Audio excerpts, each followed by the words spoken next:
ప్రభాస్ జగన్ ఇలాగే కంటిన్యూ అయిపోయని చెప్పి కొంతమంది అయితే ఆయన పైన ఆయన వెనకమాల మాట్లాడుతున్నారు. అంటే ఏంటి ఆయన చేసిన మంచి గురించా లేకపోతే ఆయన ఏమన్నా చెడు చేశాడా? ఖచ్చితంగా జగన్మోహన్ రెడ్డి గారి గురించి శభాష్ అనాల్సిందే. ఎందుకంటే ఆయన చేస్తున్న పనులు ఆ విధంగా ఉన్నాయి. అయితే గత ప్రభుత్వ పరిపాలనలో ఆయన ఏం చేశాడు ఏంటిదంతా కూడా పక్కన పెడితే ఇప్పుడు ప్రజెంట్ ఉన్నటువంటి ప్రభుత్వం వచ్చిన తర్వాత ఆయన ఏం చేస్తున్నాడు?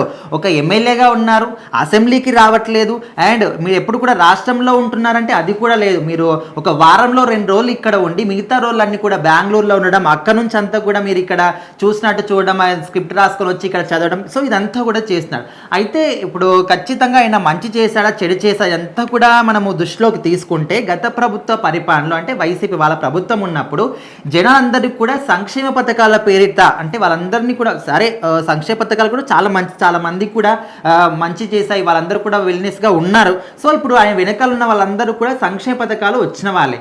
కాకపోతే సంక్షేమ పథకాలు ఒక్కటే దృష్టిలో పెట్టుకొని రాష్ట్రం యొక్క అభివృద్ధి కావచ్చు అండ్ యూత్ ఎడ్యుకేషన్ కావచ్చు, అదేవిధంగా యూత్ అందరికి కూడా ఉద్యోగాల పేరిట, సో ఇలాంటివి ఏవి కూడా ఆయన ఎక్కువగా దృష్టి సారించలేదు. సో అప్పటికే ఇక్కడ ఉన్నటువంటి పరిపాలన సమయం అంతా కూడా అయిపోవడం అండ్ ఇదంతా కూడా పనులు చేయట్లేదు కాబట్టి నెగిటివిటీ అంతా కూడా మూటగట్టుకున్నారు. సో అందుకోసం జనాలు ఏ విధంగా బుద్ధి చెప్పాలో ఆ విధంగా చెప్పేశారు. అయితే ఇప్పుడు శభాష్ అని ఎందుకు అంటున్నారంటే ఇది ఒక రీసెంట్గా అమరావతికి సంబంధించి పునఃప్రారంభ పనులు స్టార్ట్ చేశారు. అక్కడ పిఎం గారు వచ్చారు. అయినప్పటికీ కూడా జగన్మోహన్ రెడ్డికి ఆహ్వానం ఇచ్చినా కూడా ఆయన రాలేదు. సో ఎందుకు రాలేదంటే ముఖ్యంగా అమరావతి ఇక్కడ రాజధాని అనేది ఆయనకి ఇష్టం లేదు. స్టార్టింగ్ నుంచి కూడా ఆయన 3 రాజధానులు అని చెప్తున్నప్పటికీ ఏ ఒక్క రాజధానికి కూడా ఆయన పునాది రాళ్ళు వేసి ముందు తీసుకెళ్ళినటువంటి సందర్భాలు లేవు. అయితే అమరావతి అనేది ఆయనకి ఇష్టం లేదు కాబట్టి ఇక్కడ రావట్లేదు. అయితే ఇప్పుడు జనాలందరూ కూడా దేని దృష్టిలో పెట్టుకున్నారంటే చంద్రబాబు నాయుడు ఇప్పుడు వైసీపీ వాళ్ళు ఏమంటున్నారంటే ఓకే మీరు ఏం చేస్తున్నారు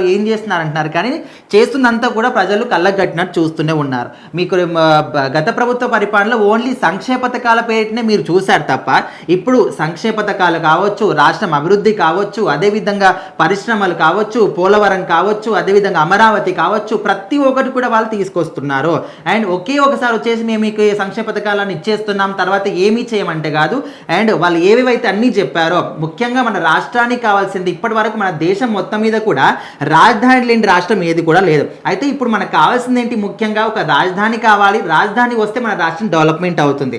ఆ తర్వాత పోలవరం ప్రాజెక్ట్, ఆ తర్వాత జనాలంటే సంక్షేమం కావచ్చు, సంక్షేమ పథకాలు కావచ్చు, ఇచ్చిన హామీలు కావచ్చు, సో ఇవన్నీ కూడా ఒక్కటొక్కటిగా ముందుకు తీసుకెళ్తున్నారు.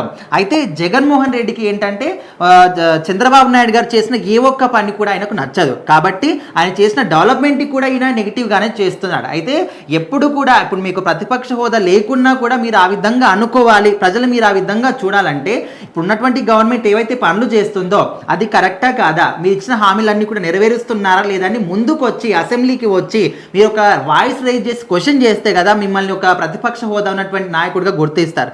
సో ఇవన్నీ కూడా చేయట్లేదు. మీరు ఎప్పుడు కూడా వాళ్ళు మంచి చేసినా చెడు చేసినా దాన్ని చెడుగానే చూపిస్తాము అంటే ఖచ్చితంగా ఇప్పుడు అందరూ కూడా ఈ విషయంలో ఆయన శభాష్ అంటున్నారు. సో ఇదే విధంగా నువ్వు ముందుకు సాగిపో, వాళ్ళు అదే విధంగా ముందుకు సాగిపోతారు. మళ్ళీ వచ్చే ఎలక్షన్స్లో కూడా వాళ్ళు చేపించినటువంటి ఈ అభివృద్ధి పనులన్నీ కూడా చూపించి మళ్ళీ ఓటు హక్కు అడుగుతారు, కానీ నువ్వు ఏం చూపించి ఓటు అడుగుతావు అనే విధంగా ఇప్పుడు శభాష్ అంటున్నారు. సో మరి ఈ అభిప్రాయంలో మీ ఒపీనియన్ ఏంటో కూడా ఖచ్చితంగా కామెంట్ చేయండి.